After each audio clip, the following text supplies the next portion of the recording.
Welcome to Chandru Max. RRB NTPC recruitment notification July month release ஆக போகுது. So இதை பற்றி ரயில்வேயோட அஃபிஷியல் கேலண்டரில் வந்து அனௌன்ஸ் பண்ணியிருக்காங்க. ஓகே, ஸோ இந்த ரெக்ரூட்மெண்ட்டுக்கான A to Z இன்ஃபர்மேஷன் இந்த வீடியோ நம்ம வந்து பார்க்க போகிறோம். இதுக்கான எலிஜிபிலிட்டி என்ன, செலக்ஷன் ப்ராசஸ் எந்த மாதிரி இருக்கும், சிலபஸ் எந்த மாதிரி இருக்கும், மற்ற கம்ப்ளீட் டீட்டெயில் வந்து பார்க்க போகிறோம். PW கேண்டிடேட்ஸ்க்கான எலிஜிபிலிட்டி எல்லாமே வந்து இதில் டிஸ்கஸ் பண்ண போகிறோம். ஓகே, ஸோ இந்த ரெக்ரூட்மெண்ட்டுக்கு வந்து நீங்கள் 12th முடிச்சிருக்கணும், இல்லைனா டிப்ளமோ முடிச்சிருக்கணும், இல்லைனா டிகிரி முடிச்சிருக்கணும். ஓகே, ஸோ டிகிரி படிச்சவங்க எல்லா போஸ்ட்டுக்குமே எலிஜிபிள். 12th இல்லைனா டிப்ளமோ மட்டும் முடிச்சவங்களுக்குமே ஒரு சில போஸ்ட் இருக்குது, அவங்களுமே வந்து இதில் பாதி போஸ்ட்டுக்கு வந்து எலிஜிபிளாக தான் இருப்பீங்க. ஸோ இதில் அட்லீஸ்ட் 10,000 வேகன்சியாவது நம்ம வந்து எக்ஸ்பெக்ட் பண்ணலாம். ஓகே, அஃபிஷியலாக இன்னும் அனௌன்ஸ் பண்ணலை. நான் இதை எதை வச்சு சொல்றேன் அப்படின்னா, ALP போஸ்ட்டுக்கு வந்து 6,000 வேகன்சி கிட்ட இருக்குது, டெக்னீஷியனுக்கு வந்து 9,000 வேகன்சி கிட்ட இருக்குது. அது வந்து அஃபிஷியலாவே அனௌன்ஸ் பண்ணிட்டாங்க. ஸோ கண்டிப்பா NTPCலயுமே வந்து 10,000க்கும் குறையாம வேகன்சி இருக்கும். ஓகே, ஸோ இதை விட அதிகமாக வரதுதான் சான்ஸ் இருக்குது, கம்மியாகிறதுக்கான சான்ஸ் வந்து ரொம்ப ரொம்ப கம்மி தான். ஸோ வீடியோவை ஸ்கிப் பண்ணாம பாருங்க, அதுக்கப்புறம் எதுவும் டவுட் இருந்தா கமெண்ட் பண்ணி கேளுங்க. இப்போ இதுதான் ரயில்வேயோட அபிஷியல் கேலண்டர். இதுல வந்து ஜனவரி இல்லைனா மார்ச் மந்த்ல வந்து ALPக்கான நோட்டிபிகேஷன் வரும்னு சொல்லியிருந்தாங்க. ஆல்ரெடி வந்துருச்சு. இதுக்கான அப்ளிகேஷனும் ஓப்பன்ல தான் இருக்குது. இதை பத்தின A to Z information, study strategies, test series எல்லாமே நம்ம ப்ரொவைட் பண்ணிருக்கோம். டிஸ்கிரிப்ஷன்ல அதுக்கான லிங்க் அவைலபிளா இருக்குது, அதை பார்த்து நீங்க தெரிஞ்சுக்கோங்க.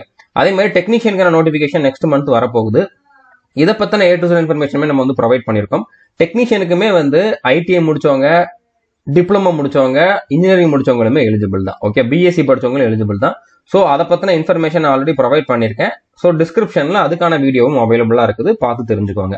இப்போ நம்ம பார்க்க போறது நான் டெக்னிக்கல் பாப்புலர் கேட்டகரிஸ், அதாவது NTPC. இதுல வந்து பாத்தீங்கன்னா கிராஜுவேட் லெவல்ல இருக்குது, அடுத்ததா 12th ஸ்டாண்டர்ட் டிப்ளமோ லெவல்லையுமே போஸ்ட் இருக்குது. ஓகே, ஒரே நேரத்தில் அதுக்கான நோட்டிபிகேஷன் ரிலீஸ் ஆகும்.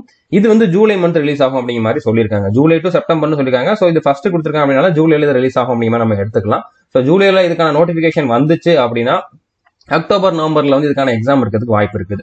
ஸோ இப்போ இருந்து நீங்க ப்ரிப்பேர் பண்ண ஆரம்பிச்சீங்கன்னா கன்ஃபார்மா அதுல 100% செலக்ட் ஆக முடியும். ஓகே, ஸோ கரெக்டான சோர்ஸை ஃபாலோ பண்ணீங்கன்னா கண்டிப்பா உங்களால செலக்ட் ஆக முடியும். இதுக்கான கோர்ஸுமே நம்ம வந்து ப்ரொவைட் பண்ணிருக்கோம். இன்னொரு ஒரு வாரத்துக்குள்ள இதுக்கான ஸ்டடி ஸ்ட்ராட்டஜி, டைம் டேபிளுமே நான் ப்ரொவைட் பண்ணிடுவேன். ஓகே, ஸோ அதுக்கப்புறம் நீங்க வந்து ப்ரிப்பேர் பண்ண ஆரம்பிச்சா கூட போதுமானது. அடுத்ததான் இன்னும் ஒரு மெயின் போஸ்ட், அதாவது குரூப் டி. இது நிறைய பேர் கேட்டுக்கிட்டு இருக்கிறது. இதை பத்தின A to Z இன்ஃபர்மேஷன் நம்ம அடுத்தடுத்த வீடியோஸ்ல வந்து கொடுப்போம். ஸோ அது வரைக்கும் நம்ம சேனலை நீங்க சப்ஸ்கிரைப் பண்ணல அப்படின்னா சப்ஸ்கிரைப் பண்ணிட்டு பெல் ஐக்கான கிளிக் பண்ணி வச்சுக்கோங்க. இப்போ NTPCல வந்து நிறைய போஸ்ட் இருக்குது. Okay, station master, accounts clerk cum typist, junior time keeper, trains clerk, commercial cum ticket clerk, traffic assistant, goods guard, senior commercial cum ticket clerk, senior clerk cum typist, junior account assistant cum typist, senior time keeper, commercial apprentice, junior clerk cum typist. இந்த மாதிரி நிறைய post இருக்குது. நீங்க வந்து degree முடிச்சிருக்கீங்க, ஏதாச்சும் ஒரு degree முடிச்சிருக்கீங்கன்னா இந்த எல்லா போஸ்ட்டுக்குமே நீங்க எலிஜிபிள் தான். நீங்க ஒரே அப்ளிகேஷன்ல இந்த எல்லா போஸ்ட்டுக்கும் சேர்த்து அப்ளை பண்ணிக்கலாம், ஒரே எக்ஸாம்ல எல்லா போஸ்ட்டுக்கும் சேர்த்து அட்டன் பண்ணிக்கலாம். CPT 2 மட்டும் நீங்க 2-3 எக்ஸாம் அட்டன் பண்ற மாதிரி இருக்கும், ஒவ்வொரு லெவலுக்கு ஏற்ற மாதிரி. பட் நீங்க டிகிரி முடிச்சிருக்கீங்கன்னா ஒரே வாட்டி அப்ளை பண்றப்ப எல்லாத்துக்கும் சேர்த்து அப்ளை பண்ணிக்கலாம். அப்ளை பண்றப்போ நீங்க வந்து ப்ரிஃபரன்ஸ் கொடுக்கணும். இப்போ ஃபர்ஸ்ட் வந்து எனக்கு ஸ்டேஷன் மாஸ்டர் வேணும், 2வது கமர்ஷியல் அப்ரண்டிஸ் வேணும், 3வது கூட்ஸ் கார்டு வேணும், 4வது வந்து ஜூனியர் டைம் கீப்பர். அந்த மாதிரி நீங்க உங்களோட ப்ரிஃபரன்ஸ் கொடுப்பீங்க. நீங்க எவ்வளவு மார்க் எடுத்திருக்கீங்க, அதே மாதிரி நீங்க அப்ளை பண்ண ஜோன்ல எவ்வளவு கட் ஆஃப் வச்சிருக்காங்க அப்படிங்கறத வச்சு உங்களுக்கான போஸ்ட் வந்து அலாட் ஆகும். ஓகே, இப்போ நான் வந்து 12th முடிச்சிருக்கேன், இல்லைனா டிப்ளமோ மட்டும் தான் முடிச்சிருக்கேன், டிகிரி முடிக்கல அப்படின்னா இதுல பாதி போஸ்ட்டுக்கு நீங்க வந்து எலிஜிபிளா இருப்பீங்க. அது என்னன்னு அப்படிங்கிறத பார்க்கலாம். அதுக்கப்புறம் இதுக்கான போஸ்டிங் எல்லாமே உங்களுக்கு தமிழ்நாட்டிலே இருக்கும். அதான் நீங்க சென்னை ஜோன்ல அப்ளை பண்ணீங்கன்னா தமிழ்நாட்டிலே இருக்கும். யார் வேணாலும் எந்த ஜோனாலும் அப்ளை பண்ணலாம். உங்களுக்கு எங்க போஸ்டிங் வேணுமோ அந்த ஜோன்ல நீங்க வந்து அப்ளை பண்ணிக்கலாம். பெர்மனண்டா உங்களுக்கு அங்கதான் போஸ்டிங் இருக்கும். ஓகே, இப்போ நீங்க வந்து 12th இல்லைனா டிப்ளமா மட்டும் முடிச்சிருக்கீங்க, டிகிரி முடிக்கல அப்படின்னா நீங்க இந்த போஸ்ட்டுக்கெல்லாம் எலிஜிபிள். டிகிரி முடிச்சிருக்கீங்களா, நீங்க இந்த போஸ்ட்டுக்கும் எலிஜிபிள். அடுத்ததா டிகிரி மட்டும் எலிஜிபிள் அப்படிங்கிற மாதிரி இருக்கக்கூடிய இந்த போஸ்ட்டுக்கு நீங்க எலிஜிபிள். ஓகே, ஸோ டிகிரி முடிச்சவங்க எல்லாத்துக்குமே எலிஜிபிள். 12th இல்லைனா டிப்ளமா மட்டும் படிச்சிருக்கேன் அப்படின்னா நீங்க இந்த போஸ்ட்டுக்கு மட்டும் எலிஜிபிள். ஓகே, ஸோ இதுல ஜூனியர் கிளர்க் கம் டைபிஸ்ட் இதுக்கான இன்ஹான்ஸ் சேலரி நான் இதுல வந்து கொடுத்துருக்கேன். ஓகே, 30,000க்கு மேல சேலரி இருக்கும். மெடிக்கல் ஸ்டாண்டர்ட் வந்து இதுக்கு C2 இருக்கணும். மெடிக்கல் ஸ்டாண்டர்ட் வந்து என்னென்ன, C2னா என்ன, A2னா என்ன, A3னா என்ன அப்படிங்கறத வந்து நான் அடுத்தடுத்த ஸ்லைட்ல சொல்றேன், அது வரைக்கும் வெயிட் பண்ணுங்க. ஓகே, அதே மாதிரி அக்கௌண்ட்ஸ் கிளர்க் கம் டைபிஸ்ட்க்கு வந்து 30,000க்கு மேல சேலரி இருக்கும். ஜூனியர் டைம் கீப்பருக்கு வந்து 30,000க்கு மேல சேலரி இருக்கும். ட்ரெயின்ஸ் கிளர்க்கு வந்து 30,000க்கு மேல சேலரி இருக்கும். கமர்ஷியல் கம் டிக்கெட் கிளர்க்கு வந்து பாத்தீங்கன்னா 33,000க்கு மேல சேலரி இருக்கும். இந்த எல்லா போஸ்ட்டுக்குமே 12th இல்லைனா டிப்ளமா முடிச்சவங்க எல்லாருமே எலிஜிபிள். எந்த டிகிரி, எந்த டிப்ளமா ஆனாலும் முடிச்சிருக்கலாம், அப்படி இல்லைன்னா 12th எந்த குரூப் ஆனாலும் படிச்சிருக்கலாம். ஓகே, இதுல ஏஜ் லிமிட் அப்படின்னு பாத்தீங்கன்னா UR இல்லைனா EWS கேட்டகரியில் இருக்கவங்களுக்கு வந்து 18ல இருந்து 33 வயசுக்குள்ள இருக்கணும். OBC கேட்டகரியில் இருக்கவங்க வந்து 18ல இருந்து 36 வயசுக்குள்ள இருக்கணும். SC இல்லைனா ST கேட்டகரியில் இருக்கவங்க 18ல இருந்து 38 வயசுக்குள்ள இருக்கணும். இப்போ ரீசெண்டா ரயில்வேல வரக்கூடிய எல்லா எக்ஸாமுக்குமே வந்து 3 வருஷம் எக்ஸ்ட்ரா ஏஜ் ரிலாக்சேஷன் கொடுக்குறோம்னு சொல்லியிருக்காங்க. அதையெல்லாம் சேர்த்து தான் இதுல கொடுத்துருக்கேன். இதுக்கப்புறம் 3 வருஷம் அப்படிங்கிற மாதிரி கிடையாது. ஓகே, நான் இன்க்ளூட் பண்ணி தான் இதுல வந்து ஏஜ் லிமிட் வந்து கொடுத்துருக்கேன். எக்ஸாக்டா டேட் ஆஃப் பர்த் என்ன அப்படிங்கிறது வந்து நோட்டிபிகேஷன் வர்றப்பதான் சொல்ல முடியும். அது வரைக்கும் நீங்க வந்து வெயிட் பண்ணுங்க. இல்ல எனக்கு டேட் ஆஃப் பர்த்லாம் தேவையில்லை, என்னோட வயசு 30 தான் 32 தான் அப்படின்னா நீங்க தாராளமா இப்ப இருந்தே ப்ரிப்பேர் பண்ண ஆரம்பிச்சிருங்க. ஓகே, இப்போ டிகிரி முடிச்சவங்க வந்து பாத்தீங்கன்னா இந்த எல்லா போஸ்ட்டுக்கும் எலிஜிபிளா தான் இருப்பீங்க. அது போக இந்த போஸ்ட்டுக்கும் எலிஜிபிளா இருப்பீங்க. ஓகே, இதுல இருக்கக்கூடிய எல்லா போஸ்ட்டுக்கும் எலிஜிபிளா இருப்பீங்க. ஓகே, இதுல டிராபிக் அசிஸ்டன்ட் இதுக்கு 45,000 மேல சாலரி இருக்கும். கூட்ஸ் கார்டுக்கு வந்து பேசிக் பே கம்மினாலும் இது வந்து ஏஎல்பி மாதிரி ஒரு போஸ்ட். ஓகே, எல்லா ட்ரெயின்லயுமே நீங்க பின்னால பாத்தீங்கன்னா கூட்ஸ் ட்ரெயின் எல்லாத்துலயுமே பின்னால பாத்தீங்கன்னா லாஸ்டா வந்து கூட்ஸ் கார்டுன்னு ஒருத்தர் இருப்பார். ஓகே, ஸோ டிராவல் பண்ணிக்கிட்டே இருப்பாங்க இவங்க. அப்படின்னால இதுக்கான அலோவன்ஸ் வந்து அதிகமா இருக்கும். ஸோ இதுக்கு வந்து 60,000 மேல சேலரி இருக்கும். Okay, senior commercial cum ticket clerk வந்து 50,000 மேல சேலரி இருக்கும். சீனியர் கிளர்க் கம் டைபிஸ்டுக்கு வந்து 50,000 மேல சேலரி இருக்கும். ஜூனியர் அக்கௌண்ட் அசிஸ்டன்ட் கம் டைபிஸ்டுக்கு வந்து 50,000 மேல சேலரி இருக்கும். சீனியர் டைம் கீப்பருக்கு வந்து 50,000 மேல. கமர்ஷியல் அப்ரண்டிஸ்க்கும் ஸ்டேஷன் மாஸ்டருக்கும் வந்து லெவல் அதிகம். ஓகே, இதுக்கான பேசிக் பே அதிகம். அதனால இதுக்கான சேலரியுமே வந்து மினிமம் 60,000 மேல இருக்கும். ஓகே, இப்போ இந்த எல்லா போஸ்ட்டுக்குமே ஏஜ் லிமிட் சேம் தான். யூஆர் இல்லைன்னா இடபிள்யூஎஸ் கேட்டகரியில் இருந்தீங்கன்னா 18 இருந்து 36 வயசுக்குள்ள இருக்கணும். ஓபிசினா 39 வயசுக்குள்ள, எஸ்சி இல்லைன்னா எஸ்டினா 41 வயசுக்குள்ள இருக்கணும். இப்போ இந்த ஏஜ் லிமிட்ல வந்து நீங்க பிடபிள்யூ கேண்டிடேட்டாவோ இல்லைன்னா எக்ஸ் சர்வீஸ் மேனாவோ இருந்தீங்கன்னா உங்களுக்கு இதை விட கொஞ்சம் ஏஜ் அதிகமா இருந்தாலும் நீங்களும் எலிஜிபிள் தான். ஓகே, இப்போ இந்த மெடிக்கல் ஸ்டாண்டர்ட்னு ஒன்று கொடுத்துருந்தாங்கல்ல ஒவ்வொரு போஸ்ட்டுக்கும், அது என்ன அப்படிங்கிறத பார்க்கலாம். அந்த மெடிக்கல் ஸ்டாண்டர்ட் இருந்தாதான் நீங்க வந்து அப்ளை பண்ண முடியும். இப்போ வந்து A2 ஸ்டாண்டர்ட் வந்து பாத்தீங்கன்னா goods card, traffic assistant, station master இந்த 3 போஸ்ட்டுக்கும் A2 ஸ்டாண்டர்ட் இருக்கணும். ஓகே, இவங்களுக்கு வந்து இப்போ மெயினா வந்து கண்ணுக்கு தான் பார்ப்பாங்க. ஓகே, பிசிக்கலி ஃபிட்டா இருக்கணும். அதுக்கப்புறம் பிடபிள்யூ கேண்டிடேட்டுமே மேக்ஸிமம் போஸ்ட்டுக்கு எலிஜிபிளா இருப்பீங்க. எந்தெந்த போஸ்ட்டுக்கு பிடபிள்யூ கேண்டிடேட் எலிஜிபிள் அப்படிங்கிறதையுமே நான் அடுத்தடுத்த ஸ்லைட்ல சொல்றேன். அது வரைக்கும் வெயிட் பண்ணுங்க. ஸோ இப்போ இதுல கண்ணுக்கு மட்டும் என்ன மாதிரி பார்ப்பாங்க, அதாவது ஐ ஸ்டாண்டர்ட் வந்து என்ன மாதிரி இருக்கும் அப்படிங்கிறத பார்க்கலாம். இந்த 3 போஸ்ட்டுக்கும் வந்து பாத்தீங்கன்னா கண்ணாடி போட்டிருக்க கூடாது. கண்ணாடி போட்டிருக்கவங்க இதுக்கு எலிஜிபிள் கிடையாது. 2 கண்ணுலயுமே 6/9 6/9 இருக்கணும். ஓகே, இது இருக்குதா இல்லையா நீங்க வந்து உங்க ஊர் பக்கத்துல இருக்கக்கூடிய ஐ ஹாஸ்பிட்டல்ல போய் செக் பண்ணிக்கோங்க. ஓகே, இதுக்கு வந்து 20 ரூபா 25 ரூபா தான் சார்ஜ் பண்ணுவாங்க. ஓகே, ஸோ 6/9 6/9 இருக்கணும். இது வந்து டிஸ்டன்ட் விஷன். நியர் விஷன் வந்து பாத்தீங்கன்னா 0.6 வந்து இருக்கணும். ரெண்டுக்குமே வந்து கண்ணாடி போடாம இருக்கிறப்பதான் செக் பண்ணுவாங்க. கலர் விஷன் இருக்கக்கூடாது. Okay, binocular vision, night vision, myopic vision இதெல்லாம் வந்து செக் பண்ணுவாங்க. இதுக்கு நான் தனியா ஒரு வீடியோ மேக் பண்றேன். ஓகே, மெடிக்கல் டெஸ்ட் எப்படி இருக்கும் அப்படின்னு சொல்லி தனியா ஒரு வீடியோ நான் கொடுக்குறேன். அப்போ வந்து உங்களுக்கு இதுல மத்த எல்லா டீடைலுமே தெரிய வரும். ஓகே, அதே மாதிரி ட்ரெயின்ஸ் கிளர்க்கு வந்து A3 ஸ்டாண்டர்ட் இருக்கணும். இதுக்குமே வந்து பாத்தீங்கன்னா கண்ணாடி போட்டிருக்கிறவங்க எலிஜிபிள் தான்.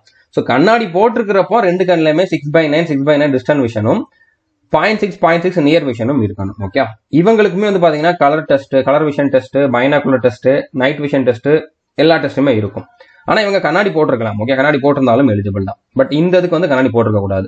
அடுத்ததா commercial cum ticket clerk, senior commercial cum ticket clerk, commercial apprentice இந்த போஸ்ட்டுக்குமே கண்ணாடி போட்டிருக்கவங்க எலிஜிபிள் தான். ஸோ கண்ணாடி போட்டிருந்தாலும் 6/9 6/12 இருக்கணும். அதாவது ஒரு கண்ணில் 6/9 இன்னொரு கண்ணில் 6/12 அந்த மாதிரி மினிமம் இருக்கணும். இது வந்து distant vision. Okay, power vision வந்து நியர் விஷன் வந்து பாத்தீங்கன்னா 0.6 வந்து இருக்கணும். இதுவுமே கண்ணாடி போட்டிருக்கிறப்ப இருந்தா போதுமானது. ஓகே, ஸோ இதுல வந்து கலர் பைனஸ் வந்து செக் பண்ணல. ஓகே, இதுல வந்து என்ன பாக்குறாங்க அப்படின்னா ஃபீல்ட் ஆஃப் விஷன், அதாவது பைனாகுலர் விஷன் வந்து செக் பண்ணுவாங்க. மற்றபடி இதுல கலர் பைனஸ் இருக்கிறவங்களுமே எலிஜிபிள் தான். ஓகே, அதே மாதிரி C2 ஸ்டாண்டர்ட் மற்ற எல்லா போஸ்ட்டுக்குமே, அதாவது இதுல கொடுத்துருக்கக்கூடிய மற்ற எல்லா போஸ்ட்டுக்குமே C2 ஸ்டாண்டர்ட் இருக்கணும். இதுலயுமே கண்ணாடி போட்டிருக்கிறவங்க எலிஜிபிள் தான். 2 கண்ணுலயுமே 6/12 மினிமம் இருக்கணும். அதே மாதிரி நியர் விஷன் வந்து 0.6 இருக்கணும். ஓகே, இதுல வந்து உங்களுக்கு பைனாகுலர் விஷனோ இல்லைன்னா கலர் பைனஸோ அதெல்லாம் வந்து செக் பண்ண மாட்டாங்க. ஓகே, ஸோ புரிஞ்சிருக்குன்னு நினைக்கிறேன். இப்போதைக்கு நீங்க எந்தெந்த போஸ்ட்டுக்கெல்லாம் எலிஜிபிள் அப்படிங்கிறத நோட் பண்ணி வச்சுக்கோங்க. என்னோட ஐ ஸ்டாண்டர்ட் வந்து, அதாவது என்னோட கண் வந்து இந்த மாதிரி இருக்குது, நான் இந்த மாதிரி படிச்சிருக்கிறேன், ஏஜ் இவ்வளோ இருக்குது, அப்போ நான் இந்தந்த போஸ்ட்டுக்கெல்லாம் எலிஜிபிள் அப்படிங்கிறது வந்து உங்களுக்கு வந்து கிளியர் ஆயிருக்கும். ஓகே, ஸோ அதை வந்து நீங்க நோட் பண்ணி வச்சுக்கோங்க. இப்போ நான் வந்து லேசிக் சர்ஜரி பண்ணிக்கலாமா, அப்படி பண்ணி நான் சரி பண்ணிட்டேன் அப்படின்னா எலிஜிபிள் அப்படிங்கிற மாதிரி கேட்டீங்கன்னா, இப்போ எதுக்கெல்லாம் A2 A3 B2 ஸ்டாண்டர்ட் கேட்டிருக்காங்களோ அந்த போஸ்ட்டுக்கெல்லாம் நீங்க லேசிக் சர்ஜரியோ இல்லைன்னா கண்ணுக்கு வேற எதுவும் சர்ஜரி பண்ணீங்கன்னா எலிஜிபிள் கிடையாது. அதை ரயில்வேல ஈஸியா கண்டுபிடிச்சிருவாங்க. ஸோ பண்ணா கண்டுபிடிக்க முடியாது அப்படிங்கிற மாதிரி நினைச்சுக்காதீங்க. ஓகே, அடுத்ததா பிடபிள்யூ கேண்டிடேட்கான அப்ரிவியேஷன்ஸ் வந்து இதுல கொடுத்துருக்காங்க. அதாவது AAVனா ஆசிட் அட்டாக் விக்டிம், Bனா பிளைண்ட், BLனா போத் லெக், ஓகே, Dனா டெஃப், ODனா அதர் டிசேபிலிட்டி, SLDனா ஸ்பீச் அண்ட் லாங்குவேஜ் டிசேபிலிட்டி, VAனா visually impaired. Okay, so video pass பண்ணிட்டு உங்களுக்கான அந்த அப்ரிவியேஷன் என்ன அப்படிங்கிறத தெரிஞ்சுக்கோங்க. எனக்கு வந்து இந்த மாதிரி ஒரு டிசேபிலிட்டி இருக்குது, ஒன் ஆர்ம் தான் இருக்குது, ஒன் லெக் தான் இருக்குது அப்படின்னா நீங்க வந்து OL வருவீங்க, இல்லைன்னா OA வருவீங்க. அந்த மாதிரி நோட் பண்ணிக்கோங்க. ஓகே, ஸோ எந்தெந்த போஸ்ட்டுக்கு எது எலிஜிபிள் அப்படின்னு சொல்லி ஷார்ட்டா தான் கொடுத்துருப்பாங்க. ஸோ இதை நீங்க நோட் பண்ணிக்கோங்க, முடிஞ்சா ஸ்கிரீன்ஷாட் எடுத்து வச்சுக்கோங்க. இப்போ ஒவ்வொரு போஸ்ட்டுக்கும் எது எது எலிஜிபிள் அப்படிங்கிறத பார்க்கலாம். இப்போ VI, அதாவது இப்போ கமர்ஷியல் அப்ரண்டிஸா, இதுல VIனா விஷுவலி இம்பேர்ட், ஓகே, HIனா ஹியரிங் இம்பேர்மெண்ட், அதே மாதிரி LDனா லோகோமோட்டார் டிசேபிலிட்டி, ஓகே, LDனா லோகோமோட்டார் டிசேபிலிட்டி, OD அப்படின்னா அதர் டிசேபிலிட்டி, MDனா மஸ்குலர் டைஸ்ட்ரோஃபி, ஓகே. ஸோ இதுல இருக்கிறவங்க எல்லாம் இந்தந்த போஸ்ட்டுக்கு எலிஜிபிளா இல்லையா அப்படிங்கிறத நீங்களே செக் பண்ணிக்கலாம். வீடியோ பாஸ் பண்ணிட்டு செக் பண்ணி பாருங்க. ஓகே, இப்போ ஃபார் எக்ஸாம்பிள் ஸ்டேஷன் மாஸ்டர் எடுத்துக்கிட்டீங்கன்னா VI கேட்டகரியில் இருக்கவங்க எலிஜிபிள் கிடையாது, HI கேட்டகரியில் இருக்கவங்களும் எலிஜிபிள் கிடையாது. இதுல PW கேண்டிடேட் யாருமே எலிஜிபிள் கிடையாது. ஓகே, எல்லாத்துக்குமே நோ தான் கொடுத்துருக்காங்க. ஆனா கமர்ஷியல் அப்ரண்டிஸ்க்கு வந்து பாத்தீங்கன்னா HI கேட்டகரியில் இருக்கக்கூடிய HIல இருக்கிறவங்க, அதே மாதிரி LDல இருக்கக்கூடிய OA, OL, MW, LC, DW, AAV இந்த கேட்டகரியில் இருக்கவங்களும் எலிஜிபிள், MD கேட்டகரியில் இருக்கவங்களும் எலிஜிபிள். ஓகே, அந்த மாதிரி ஜூனியர் அக்கௌண்ட்ஸ் அசிஸ்டன்ட் கம் டைபிஸ்டுக்கு வந்து பாத்தீங்கன்னா மேக்ஸிமம் PW கேண்டிடேட் வந்து இதுல எலிஜிபிள் தான். ஓகே, இதுல விஷுவலி இம்பேர்ட்ல வந்து LV எலிஜிபிள், அதாவது லோ விஷன்ல இருக்கவங்க வந்து எலிஜிபிள். அதே மாதிரி ஒவ்வொரு இதுக்குமே நீங்க வந்து வீடியோ பாஸ் பண்ணிட்டு செக் பண்ணி பாருங்க. ஓகே, ஸோ கண்டிப்பா உங்களுக்கு எந்தெந்த போஸ்ட் எலிஜிபிள் அப்படிங்கிறத நீங்க இதுல இருந்து சூஸ் பண்ணிக்க முடியும். இது வந்து PW கேண்டிடேட்கானது தான். ஸோ அவங்க வந்து வீடியோ பாஸ் பண்ணிக்கோங்க, இல்லைன்னா இதை ஸ்கிரீன்ஷாட் எடுத்து வச்சு பொறுமையா செக் பண்ணி பார்த்துக்கோங்க. இப்போ இதுக்கான செலக்ஷன் ப்ராசஸ் எப்படி இருக்கும் அப்படின்னா, ஃபர்ஸ்ட் வந்து ஒரு கம்ப்யூட்டர் பேஸ்ட் டெஸ்ட் வந்து வைப்பாங்க. இது வந்து ப்ரிலிம்ஸ் தான். இதுல குவாலிஃபை ஆகணும், இதுல ஒரு குறிப்பிட்ட கட் ஆஃப் வைப்பாங்க, அந்த கட் ஆஃப் கிளியர் பண்ணணும். மற்றபடி இந்த மார்க் வந்து ஃபைனல் செலக்ஷனுக்கு வந்து கன்சிடர் பண்ண மாட்டாங்க. அடுத்ததா அந்த கட் ஆஃப் கிளியர் பண்ணவங்களுக்கு எல்லாம் second stage computer based test வந்து இருக்கும். இதுல எவ்வளவு மார்க் எடுக்கிறீங்களோ அதை வச்சு அவங்களோட ஃபைனல் செலக்ஷன் இருக்கும். ஓகே, இதுல கண்டிப்பா நீங்க நல்ல மார்க் எடுத்தாகணும். அடுத்ததா இதுல வந்து ஒரு சில போஸ்ட்டுக்கு வந்து பாத்தீங்கன்னா டைப்பிங் ஸ்கில் டெஸ்ட் இருக்கும், டைப்பிங் டெஸ்ட் இருக்கும். ஒரு சில போஸ்ட்டுக்கு வந்து கம்ப்யூட்டர் பேஸ்ட் ஆப்டிடியூட் டெஸ்ட் வந்து இருக்கும். அது எந்தெந்த போஸ்ட் அப்படிங்கிறத பார்க்கலாம். அதுக்கப்புறம் வந்து டாக்குமெண்ட் வெரிஃபிகேஷன், மெடிக்கல் எக்ஸாம்லாம் இருக்கும். இப்போ இதுல CBT 1 வந்து பாத்தீங்கன்னா அக்டோபர் நவம்பர்ல தான் இருக்கும். அடுத்து அட்லீஸ்ட் ஒரு 3 மாசத்துக்கு அப்புறம் தான் CBT 2 இருக்கும். ஸோ ரெண்டுக்கும் ஒரே சிலபஸ் தான். அப்படினால நீங்க வந்து செலக்ஷன் ஆகிறதுக்கான சான்ஸ் வந்து ரொம்ப ரொம்ப அதிகம். இப்பவே இருந்து இந்த எக்ஸாம் நீங்க டார்கெட் பண்ணீங்க அப்படின்னா ரெண்டுக்கும் சேம் சிலபஸ் தான். நம்பர் ஆஃப் கொஸ்டின்ஸ் தான் வேரி ஆகுமே தவிர சேம் சிலபஸ் தான். நீங்க புதுசா எதுவும் CBT 2க்கு படிக்கிற மாதிரி இருக்காது. ஓகே, இப்போ இந்த கம்ப்யூட்டர் பேஸ்ட் ஆப்டிடியூட் டெஸ்ட் அப்படிங்கிறது வந்து எந்தெந்த போஸ்ட்டுக்கு இருக்கும் அப்படின்னா, இது வந்து CBT 2 முடிஞ்சதுக்கு அப்புறம் தான் இருக்கும். அது வந்து எந்தெந்த போஸ்ட்டுக்கு இருக்கும் அப்படின்னா, டிராபிக் அசிஸ்டன்ட், ஸ்டேஷன் மாஸ்டர், இந்த 2 போஸ்ட்டுக்கும் இருக்கும். இது கொஞ்சம் வித்தியாசமா இருக்கும். ஓகே, நிறைய கொஸ்டின்ஸ் வந்து வித்தியாசமா இருக்கும். இதை பத்தின வீடியோவுமே நம்ம கோர்ஸ்ல வந்து ப்ரொவைட் பண்ணிடுவோம். ஓகே, அடுத்ததா டைப்பிங் டெஸ்ட் வந்து எந்தெந்த போஸ்ட்டுக்கு இருக்கும் அப்படின்னா, senior clerk cum typist, junior accounts assistant cum typist, senior time keeper, junior clerk cum typist, accounts clerk cum typist, அடுத்ததா ஜூனியர் டைம் கீப்பர். இந்த போஸ்ட்டுக்கெல்லாம் வந்து டைப்பிங் டெஸ்ட் உண்டு. ஓகே, மற்ற போஸ்ட்டுக்கெல்லாம் எந்த டெஸ்ட்டுமே கிடையாது. ஸோ டைப்பிங் டெஸ்ட் எப்படி இருக்கும்னா 30 words per minute. ஓகே, இந்த ஸ்பீட்ல நீங்க இங்கிலீஷ்ல டைப் பண்ணா போதும். ஓகே, இது வந்து கம்ப்யூட்டர்ல தான் டைப் பண்ற மாதிரி இருக்கும். இதுலயுமே நீங்க வந்து இந்த போஸ்ட்டுக்கெல்லாம் அப்ளை பண்ணிருக்கக்கூடிய PW கேண்டிடேட்டா இருந்தீங்க அப்படின்னா உங்களுக்கு வந்து இதுல எக்ஸம்ஷன் உண்டு. எக்ஸம்ஷன் யாருக்கெல்லாம் உண்டுனா, blindness, low vision, cerebral palsy, locomotor disability. இந்த டிசேபிலிட்டி இதுவுமே 40% மேல டிசேபிலிட்டி இருக்கிறவங்களுக்கு வந்து இதுல டைப்பிங் டெஸ்ட்ல வந்து எக்ஸம்ஷன் உண்டு. அவங்களாம் இந்த போஸ்ட்டுக்கு எலிஜிபிள் தான், அப்ளை பண்ணலாம். அவங்களுக்கு டைப்பிங் டெஸ்ட் இருக்காது. ஓகே, ஸோ புரிஞ்சிருக்கும்னு நினைக்கிறேன். இப்போ first stage computer based test வந்து எப்படி இருக்கும் அப்படின்னு பாத்தீங்கன்னா, இதுல வந்து உங்களுக்கு டோட்டலா 100 கொஸ்டின் கேட்பாங்க. இதுல GKல இருந்து 40 கொஸ்டின், மேத்ஸ்ல இருந்து 30 கொஸ்டின், ரீசனிங்ல இருந்து 30 கொஸ்டின் கேட்பாங்க. டோட்டலா 90 நிமிஷம், அதாவது 1.5 மணி நேரம் டைம் கொடுப்பாங்க. ஒரு கொஸ்டினை கரெக்டா அட்டன் பண்ணீங்கன்னா 1 மார்க், தப்பா அட்டன் பண்ணீங்கன்னா 0.33 மார்க் வந்து மைனஸ் ஆகும். தெரியாத கொஸ்டினை ஸ்கிப் பண்ணீங்கன்னா 0 மார்க். ஓகே, எக்ஸாம் வந்து உங்களுக்கு தமிழ்லயும் இருக்கும். தமிழ், இங்கிலீஷ், மலையாளம் அந்த மாதிரி நிறைய லாங்குவேஜ்ல இருக்கும். ஸோ நீங்க தமிழ் வேணாலும் அட்டன் பண்ணிக்கலாம், இங்கிலீஷ்ல வேணாலும் அட்டன் பண்ணிக்கலாம். ஓகே, எல்லா கொஸ்டினுமே உங்களுக்கு தமிழ்லயுமே இருக்கும். இப்போ CBT 1க்கான சிலபஸ் அப்படின்னு பாத்தீங்கன்னா, இதுல மேத்ஸ்ல வந்து number system, decimals, fraction, LCM, HCF, ratio and proportion, percentage, mensuration, time and work, time and distance, simple interest, compound interest, profit and loss, algebra, geometry, trigonometry, statistics. Okay, அதாவது mean, mode, median அந்த மாதிரி questions எல்லாம் கேட்பாங்க. So ரொம்பவே சிம்பிளான ஒரு syllabus தான். Okay, SSCல maths என்னெல்லாம் கேட்கறாங்களோ அதே சிலபஸ் தான் இதுவுமே. ஸோ SSC ஆஸ்பிரண்டா இருந்தீங்கன்னா கண்டிப்பா உங்களுக்கு இந்த எக்ஸாமை கிளியர் பண்றது ரொம்ப ரொம்ப ஈஸி.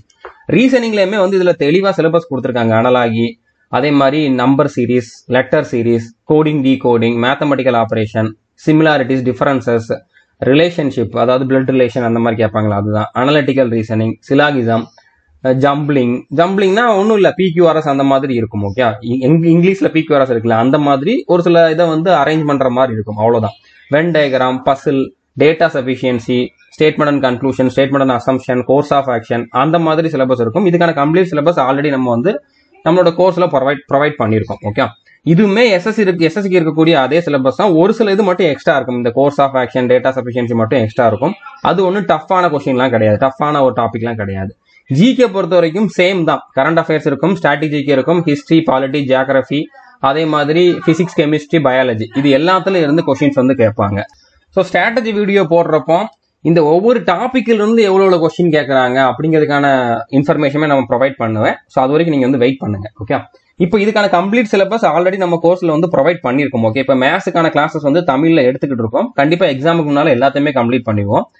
ரீசனிங்ல ஒரு சில டாபிக் மட்டும் தான் உங்களுக்கு தமிழ்ல தேவைப்படும், அதையும் நம்ம வந்து ப்ரொவைட் பண்ணிடுவோம். ஆல்ரெடி இங்கிலீஷ்ல கொஸ்டின் கொடுத்து நம்ம டீச் பண்ணி தான் வச்சிருக்கோம். அதை நீங்க பார்க்கணும்னா பார்க்கலாம். நீங்க இங்கிலீஷ் மீடியம் ஸ்டூடெண்ட் அப்படின்னா, இல்ல நான் தமிழ் மீடியம் ஸ்டூடெண்ட், எனக்கு தமிழ்ல தான் நான் எக்ஸாம் அட்டன் பண்ண போறேன் அப்படின்னா, நீங்க வந்து நம்ம இப்ப புதுசா கொடுத்துருக்கக்கூடிய வீடியோஸ் வந்து பாருங்க. ஓகே, ஸோ ஜிகேக்குமே வந்து நம்ம புக்கும் கொடுத்துருக்கோம், அதே மாதிரி ஸ்ட்ராட்டஜிக்கே தமிழ்ல கொடுக்குறோம், கரண்ட் அஃபேர் தமிழ்ல கொடுக்குறோம், அடுத்ததா சயின்ஸுக்கு வந்து இப்ப தமிழ்ல கொடுத்துக்கிட்டு இருக்கோம். ஓகே, ஸோ கம்ப்ளீட்டா எல்லாமே நம்ம கிட்ட வந்து தமிழ்லயுமே அவைலபிளா இருக்குது, இங்கிலீஷ்லயுமே அவைலபிளா இருக்குது. ஓகே, செகண்ட் ஸ்டேஜ், அதாவது செகண்ட் ஸ்டேஜ் சிபிடிக்குமே வந்து சேம் சிலபஸ் தான், நம்பர் ஆஃப் கொஸ்டின்ஸ் மட்டும் தான் வேரி ஆகும். ஓகே, இதுல ஜிகேல 50 கொஸ்டின் கேட்பாங்க, மேத்ஸ்ல 35 கொஸ்டின், ரீசனிங்ல 35 கொஸ்டின், டோட்டலா 120 கொஸ்டின். இதுல ஒரு கொஸ்டினை கரெக்ட் அட்டன் பண்ணா 1 மார்க், தப்பா அட்டன் பண்ணா 0.33 மார்க் வந்து மைனஸ் ஆகும். அட்டன் பண்ணாம விட்டீங்கன்னா 0 மார்க். இதுக்குமே 1.5 மணி நேரம் தான் டைம் கொடுக்குறாங்க. ஓகே, சிபிடி 1ல 100 கொஸ்டின், அதுக்கு 1.5 மணி நேரம் தான். சிபிடி 2ல 120 கொஸ்டின், அதுக்கு 1.5 மணி நேரம் தான். ஸோ இதுல நீங்க டைம் மேனேஜ் பண்றது கொஞ்சம் கஷ்டம். ஓகே, நல்லா பிராக்டிஸ் பண்ணி நீங்க ரொம்ப தரவா இருந்தா மட்டும்தான் உங்களால வந்து டைமுக்குள்ள எல்லா கொஸ்டினையும் அட்டன் பண்ண முடியும். ஓகே, இதுலயுமே எக்ஸாம் வந்து நீங்க தமிழ், இங்கிலீஷ் எல்லா லாங்குவேஜ்லயுமே அட்டன் பண்ணிக்கலாம்.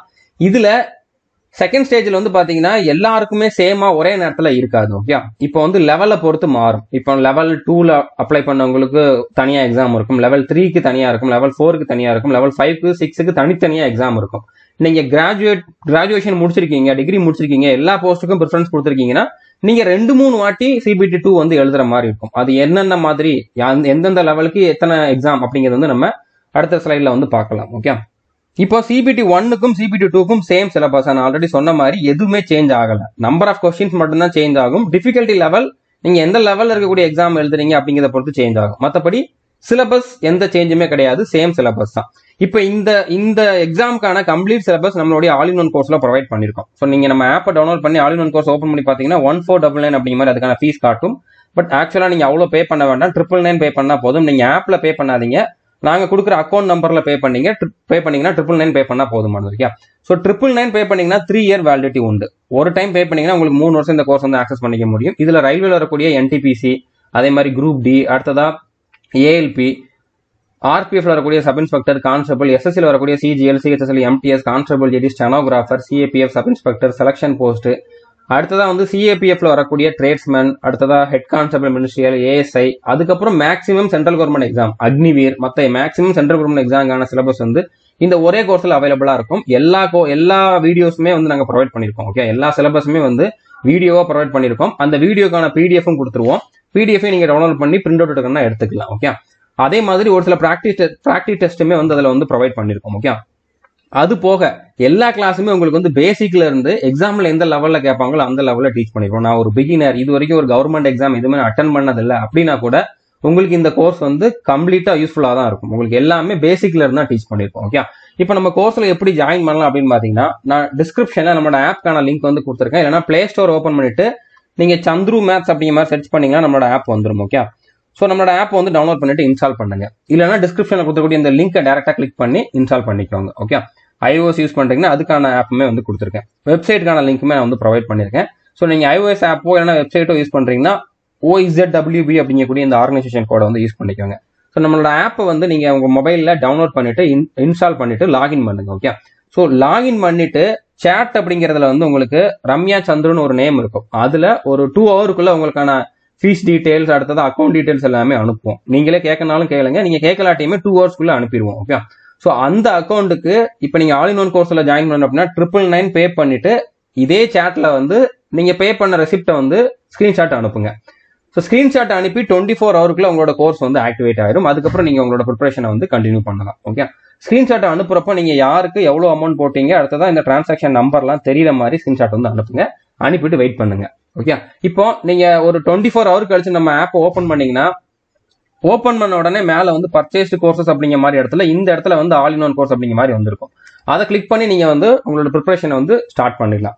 So all in one course open பண்ணீங்கன்னா மேல கண்டென்ட் அப்படிங்கிற ஒரு ஆப்ஷன் இருக்கும். அதை கிளிக் பண்ணீங்கன்னா நிறைய ஃபோல்டர் வரும். இதுல கரண்ட் அஃபேர் தனியா இருக்கும், டாபிக் வைஸ் வீடியோஸ்னு சொல்லி தனியா இருக்கும்.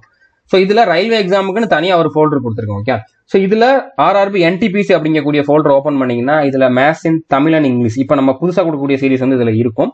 இதுக்குள்ளேயே வந்து அட்வான்ஸ் மேத்ஸ் நாங்கள் வந்து ப்ரொவைட் பண்ணியிருப்போம். அதே மாதிரி ரீசனிங் இதுல இருக்கும், ஜிகேவுமே இதுல இருக்கும். ஜிகேக்குள்ளேயே வந்து ஸ்டாட்டிக் ஜிகே எல்லாமே கவர் ஆகும். ஓகே, இதுக்கான டைம் டேபிள் நான் ப்ரொவைட் பண்றேன். நீங்க அது வரைக்கும் வெயிட் பண்ணணும்னு அவசியம் இல்லை. இப்பவே நீங்க ஜாயின் பண்ணிட்டு மேத்ஸ் ரீசனிங்கை வந்து கம்ப்ளீட் பண்ண ஆரம்பிச்சிருங்க. டைம் டேபிள் கொடுத்ததுக்கு அப்புறம் அதுக்கேற்ற மாதிரி நீங்க உங்களோட ஷெடியூலை போட்டு படிக்க ஆரம்பிச்சிடலாம். ஓகே, இப்போ சிபிடி 2 வந்து எப்படி இருக்கும் அப்படிங்கிறத பார்க்கலாம். ஓவராலா நம்ம இது வரைக்கும் பார்த்த அந்த செலக்ஷன் ப்ராசஸ் என்ன அப்படிங்கறத வந்து பார்க்கலாம். இப்போ எல்லா போஸ்ட்டுக்குமே ஃபர்ஸ்ட் ஸ்டேஜ் சிபிடி 1 வந்து பாத்தீங்கன்னா காமன் தான், ஒரே ஒரு எக்ஸாம் தான். எல்லாருக்குமே வந்து ஒரே மாதிரி சிலபஸ் தான், ஒரே ஒரு எக்ஸாம் தான். ஆனா செகண்ட் ஸ்டேஜ் சிபிடி 2 இருக்குதுல்ல, அது வந்து வேரி ஆகும். இப்போ junior clerk cum typist, accounts clerk cum typist, junior time keeper, இதெல்லாம் வந்து பாத்தீங்கன்னா ட்ரெயின்ஸ் கிளர்க், இதெல்லாம் வந்து பாத்தீங்கன்னா லெவல் 2ல வரும். இது எல்லாத்துக்கும் ஒரே ஒரு சிபிடி 2 இருக்கும். ஓகே, இப்போ நீங்க வந்து டிகிரி முடிச்சிருக்கீங்கன்னா இந்த இதுக்கு தனியா பண்ணணும், இதுக்கு தனியா பண்ணணும், இதுக்கு தனியா பண்ணணும், இதுக்கு தனியா, இதுக்கு தனியா, இந்த மாதிரி இத்தனை எக்ஸாம் வந்து நீங்க சிபிடி 2ல வந்து அட்டன் பண்ணணும். இல்ல நான் வந்து இந்த போஸ்ட்டுக்கு மட்டும்தான் நான் ஷார்ட் லிஸ்ட் ஆயிருக்கேன், இல்லைன்னா இந்த போஸ்ட்டுக்கு மட்டும்தான் நான் வந்து ப்ரிஃபரன்ஸ் கொடுத்துருக்கேன் அப்படின்னா நீங்க இந்த ஒரு எக்ஸாம் மட்டும் அட்டன் பண்ணா போதும் சிபிடி 2ல. அதே மாதிரி கமர்ஷியல் கிளர்க் கம் டைபிஸ்ட் வந்து லெவல் 3ல வரும், அதுக்கு வந்து தனியா ஒரு எக்ஸாம் இருக்கும். ஓகே, டிராபிக் அசிஸ்டன்ட்டுக்கு வந்து லெவல் 4, அதுக்கு தனியா எக்ஸாம் இருக்கும். இதெல்லாம் வந்து லெவல் 5ல வரும், இதுக்கு ஒரு எக்ஸாம் இருக்கும். இந்த ரெண்டுமே வந்து லெவல் 6ல வரும், இதுக்கு வந்து தனியா எக்ஸாம் இருக்கும். எக்ஸாம் பேட்டர்ன் சேம் தான், அந்த 120 கொஸ்டின் தான், 90 மினிட்ஸ் தான். ஓகே, பட் அதோட டிஃபிகல்ட்டி லெவல் வந்து வேரி ஆகும். ஓகே, ஏன்னா ஒவ்வொரு இதுக்கும் லெவல் மாறுது அப்படின்னால அதோட டிஃபிகல்ட்டி லெவல் வேரி ஆகும். அதுக்கு தனித்தனியா கட் ஆஃப் வந்து சிபிடி 2க்கு அப்புறம் இருக்கும். ஓகே, அடுத்ததா இந்த 3 போஸ்ட்டுக்கு வந்து பாத்தீங்கன்னா டைப்பிங் ஸ்கில் டெஸ்ட் உண்டு. அதே மாதிரி இந்த 3 போஸ்ட்டுக்குமே வந்து டைப்பிங் ஸ்கில் டெஸ்ட் உண்டு.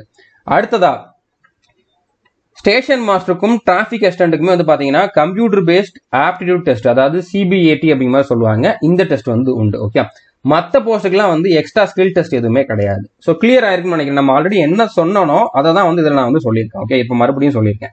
இப்போ இதுக்கான அப்ளிகேஷன் ஃபீஸ் அப்படிங்கிற மாதிரி பாத்தீங்கன்னா நீங்க வந்து பிடபிள்யூ கேண்டிடேட்டாவோ இல்லைன்னா ஃபீமேல் இல்லைன்னா டிரான்ஸ்ஜெண்டர் இல்லைன்னா எக்ஸர்வீஸ் மேனா இருந்தீங்க அப்படின்னா, இல்லைன்னா எஸ்சி எஸ்டி கம்யூனிட்டியில் வர்றவங்களா இருந்தீங்கன்னா 250 ரூபா பே பண்ணா போதும். இதுவுமே நீங்க சிபிடி 1 அட்டன் பண்ணதுக்கு அப்புறம் அந்த 250 ரூபா உங்களுக்கு ரீஃபண்ட் ஆயிரும். மற்ற கேட்டகரியில் இருக்கவங்க வந்து 500 ரூபா பே பண்ணணும். இதுல நீங்க சிபிடி 1 அட்டன் பண்ணதுக்கு அப்புறம் 400 ரூபா ரீஃபண்ட் ஆயிரும். ஸோ நீங்க பே பண்ண வேண்டியது இந்த கேட்டகரியில் இருக்கவங்க 100 ரூபா தான். ஓகே, ஏன்னா 400 ரூபா ரீஃபண்ட் ஆயிருது. இதுல இருக்கவங்களுக்கு வந்து ஃப்ரீ தான், ஏன்னா இந்த 250 ரூபாயுமே ரீஃபண்ட் ஆயிருது.